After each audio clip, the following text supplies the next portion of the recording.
It's been a brutal last couple of months to the year for me. A lot of small wins and a couple big losses that have really, been the story of November and December. I think throughout my career I've been pretty good at doing it the opposite way in terms of stretching out the good sessions, wrapping up the bad ones. In this case, they've probably been a similar length in time. Just obviously the big hands have not gone my way and a lot of the smaller ones have on days where the game hasn't been as good. I think 2024 for me has kind of gone in line with the temperature outside. Started out slow, got really hot in the middle of the year in the summer, cooled down here again at the end. Not a big fan of the way that kind of bell curve situation has played out, but we still have time to finish strong this year. By the way, our boy Bugsy is shooting a correspondence piece for us this week. He's checking out a room on the East Coast. And if you listen to Crush Live Poker, well, then you know this room. Curious his thoughts at the end of the vlog as well.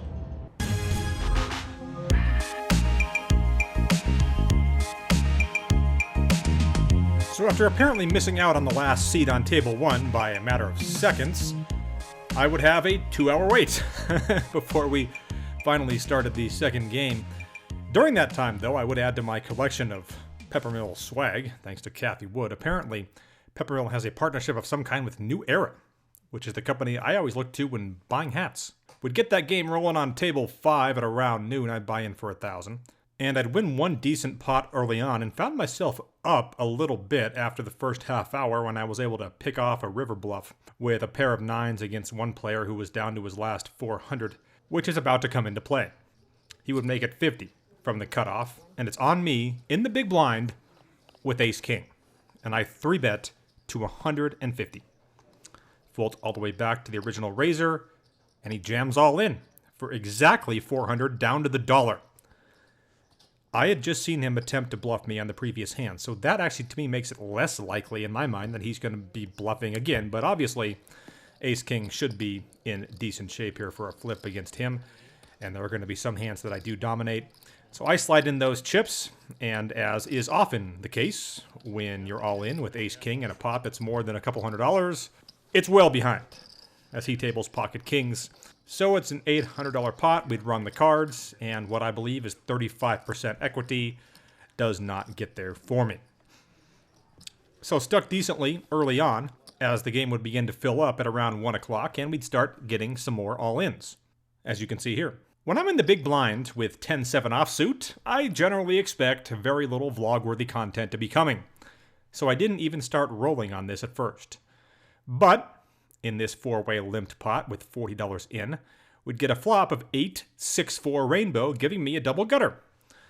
Low jack would bet out for 30 here. Tough player on the button would make the call, and I make the call as well. So with 130 in, the turn is a 3. I check, low jack checks, and the button now fires 125. If it was heads up against him, I would never have made this call. But knowing who the other player is, and the likelihood of him getting involved here and paying me off on the river should I hit, I elect to stick around. And sure enough, the low jack does overcall after I put the chips in. So with 505 in, the river is a 5, giving me the straight, and I go ahead and bet right out with it and making it 300.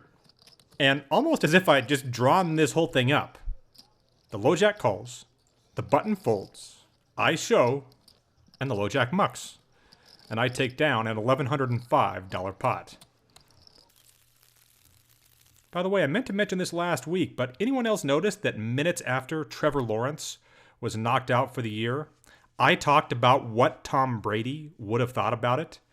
And a day or two later, he made news by saying exactly what I said he'd think. And that is that Lawrence, even though he did nothing wrong, still could have done a little bit better when it comes to self-preservation. Anyway, I raise ace-jack to 50 about 20 minutes later, getting 2 callers. And after a guy that led out and Reno Grinder called, I had an easy flop fold. As it would turn out, Reno Grinder had been slow playing kings, which didn't surprise me at all, and won a good-sized pot off the guy on his right. And it was that guy that Reno Grinder had beat that jammed all in for his last $140 with pocket 3s, doubling up through a guy who had pocket aces when he hit a set. And that then led me to this hand, when we get a limp fest with him being first.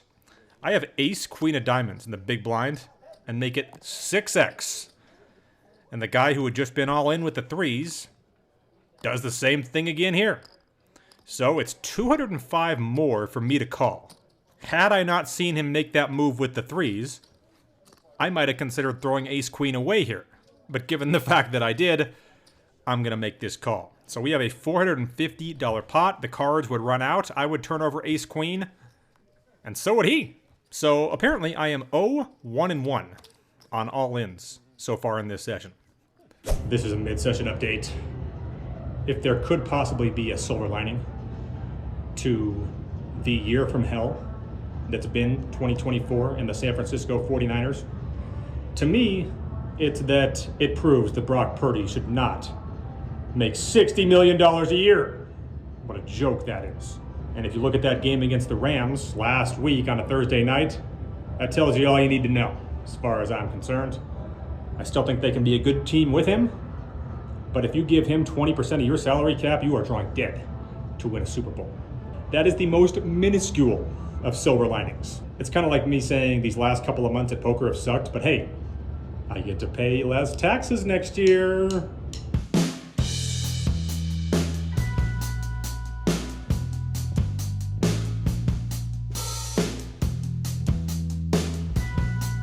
The next 2 hours were not all that interesting. I would lose $100 in a bomb pot when I had ace-king and connected on one of the two boards, before it ended up being behind on both. I'd 3-bet jacks and would ultimately lose to ace-queen, who had called the re-raise, and then I'd try calling a 3-bet with ace-queen and diamonds, and I wouldn't hit anything. We then get a random guy from out of town who seems like a decent enough player. But let's be honest, no one's going to confuse him for Phil Ivey. He sits down in the game, announcing that he won $13,000 the previous day. Now, as I'm sure most of you were thinking too, usually guys who win $13,000 in a day don't go around talking about it. But let's say for the sake of argument that he's telling the truth here. Because apparently there was one player that threw an absolutely epic party that a lot of guys took advantage of the day before when I wasn't there. Anyway, he jumps in this game, and the first hand he plays, he gets all in with pocket kings against the pocket aces of the one guy in our game that's giving action in what is a $5,000 pot. So everyone is happy to see this, given the fact that they know the guy that's giving the action is going to double up here. But they're only running it once, and a king subsequently hits, busting the best guy for our game, and now extending this guy's alleged heater to over $15,000 for just 2 days in Reno. I'm not bitter. Fuck it, I am bitter. So as you might guess, our last hand would come against him. The game had gotten short, down to 5-handed after that unfortunate bust out we just saw. So the way I see it, raising Jack 7 of diamonds from the cutoff when it folds to you is not the worst play. Button folds with the rock, and then the big blind, who I'm talking about here, makes the call. So with 70 in, or heads up to a 8-9-9 board with 1 diamond.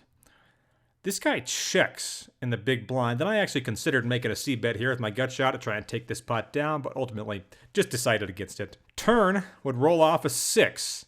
He checks again, and I figured I would go ahead and see one more free card, not expecting anything to happen here, partially because I actually thought he might bluff catch me with hands like ace-high if I were to bet this turn.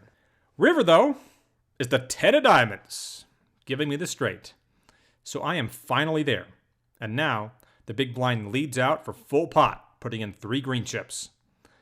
In my mind, this is a must-raise scenario, as he could easily just have a 7 here.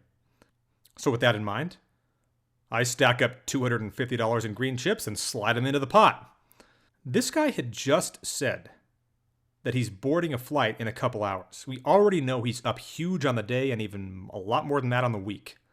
And while it's not the best idea to assume, I think it's safe to say he's having the best 2-day stretch he's ever had in his life.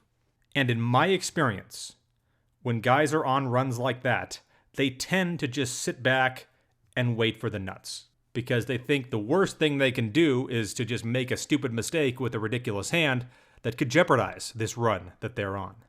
So given the fact that I kind of set it all up that way, It shouldn't shock you that after I made it 250, he would 3-bet to 800. So my plan for him to call me with a 7 here has now gone out the window.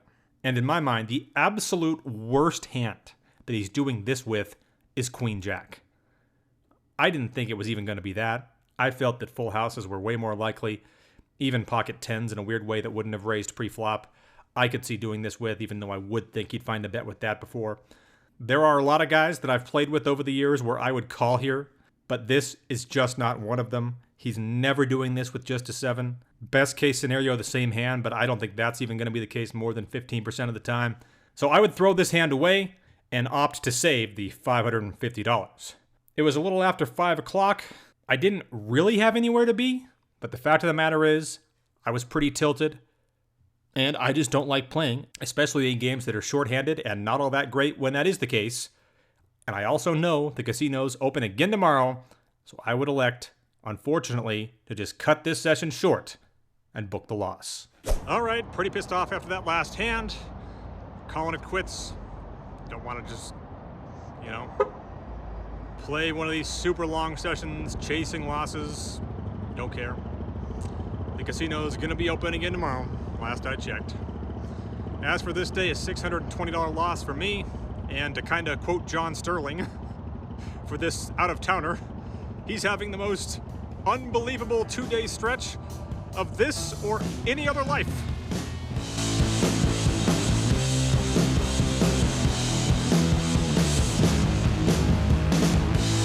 All right, Ben, I'm up in the great state of New Hampshire, the live free or die state at Chasers in Salem, New Hampshire. I thought I'd come up here and check it out and see what's going on. It's a Wednesday night. They've got 1-2, 1-3, and that's the biggest game that they have at this point. But they do have a 2-2 PLO with a $1,000 max buy-in. I jumped into that game after playing 1-3, and the game is very, very live. So definitely doesn't look like a casino. It looks like a little Swiss chalet house, but the dealers are good. The action is good on the PLO, and definitely had a good time. It's freezing up here. I'm gonna get back in there and play some more.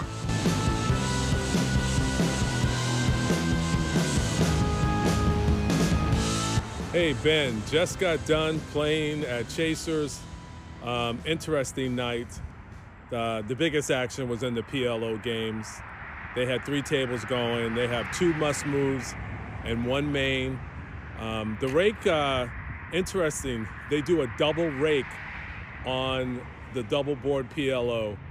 And they also maxed it out at 3 for the jackpot and 5 for the drop. So it's about pretty much like most of the tables around here, $8 a hand. But the double rake on the double bomb pot was interesting.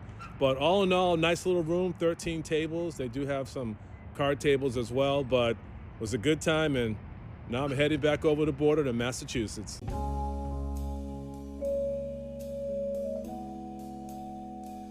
Well, now, Bugsy, wait a minute now, Bugsy. Wait just a sec there, Bugsy.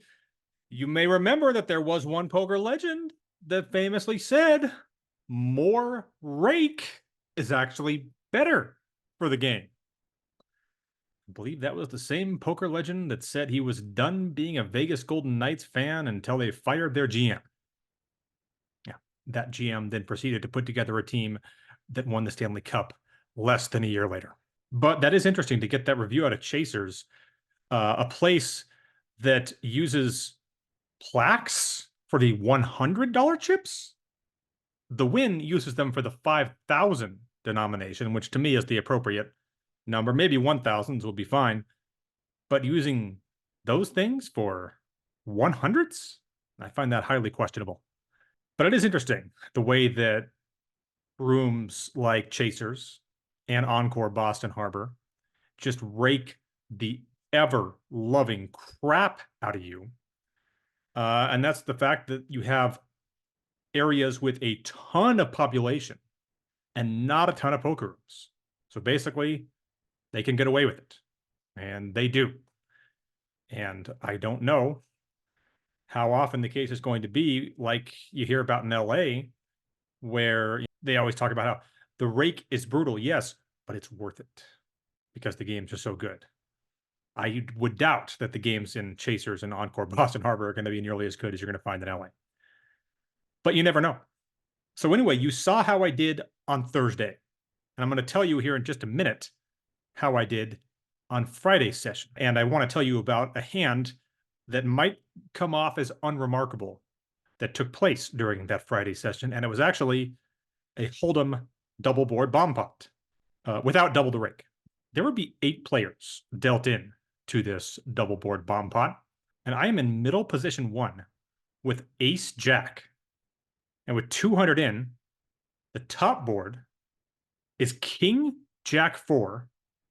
And the bottom board is ace 5 6. So I have aces on one, jacks on the other with an ace kicker. And it's pretty difficult in Hold'em bomb pots to hit both boards this hard. Because unless I'm up against ace king or against pocket aces, then I can't be beat on both boards. I bet out for 75. The gentleman on my left, who I think is a very good player, but tends to not get money in bad very often, and one that was already doing very well on the day in this game, he raises me not to 250. He raises it to 350, which I just thought was really interesting. What is he going to have here that he's willing to risk $350 for on the flop in a bomb pot? Because if you're putting in 350 on the flop, I mean, that means that you are prepared to play a $3,000 pot if you have to. And it folds around me. And my first instinct was, I have to continue on for at least one street. Then I thought more about it. And I started thinking of it this way. If he has pocket 5s or pocket 6s, he's going to be able to put a ton of pressure on me on the turn to the point where I would have to relinquish. Same thing for pocket 4s or pocket kings, if he has those hands. And then, of course, if he has ace king, well, then he just has me crushed on both boards. And I felt like one of those things had to be what was going on here, with one of them in my mind being the overwhelming favorite. And I actually said it out loud. So I would fold this hand right now. And I didn't actually expect to get a look at this, but I pointed out how I thought he's probably going to have ace king a lot here. And he shows me ace king. Why am I talking about this hand? I know I made the joke a couple of vlogs ago about the Golden Knights gold jacket being bad luck. But for the most part, I think that I am as far from superstitious as you can be. And I don't think this would qualify as a true superstition, but it has been amazing the amount of sessions that I've played over the years where making a really good fold, as I was somehow able to do right here, has been the springboard to an amazing day. It's rarely the sessions where I just cooler someone right out of the gate, because anyone can do that. It's the ability to avert disaster where others may not have been able to. And I'm not saying this was the greatest fold of all time. I'm not saying this was Ian Steinman folding that set against Joe McKeon, who went runner in that famous hand a couple of years ago, which, you know, certainly could be in that discussion of one of the all-time great folds. No, this was not that, but it was still a pretty trivial fold, given what was going on. And sure enough, I would have been scooped had I continued on. Was able to save that money and then ran it up, booking a $2,120 win on Friday. So lose the 600 on Thursday, make back a little over 2,000 on Friday. Not going to get me even for the month, but it's certainly a nice win going into 2025. Hit those like and subscribe buttons if you're new to this channel. I genuinely appreciate that. You can follow along on Instagram as well at bendeach. We'll see you back here next time. I don't ever slow up, no I don't take shit. I got no love for the fakeness. If you wanna play tough and wanna hate this, I'll always show up and make a statement. I don't ever slow up, no I don't take shit. I got no love for the fakeness. If you wanna play tough and wanna hate this, I'll always show up and make a statement. Everything I do so instinctive and so passionate. Every word I move so descriptive like an adjective. I got a vendetta against people who patented being negative when you should be getting after it. I got facts over tracks, this and that. Spitting slow, spitting fast. I could roast, I could gas. Think I'm okay at last, but I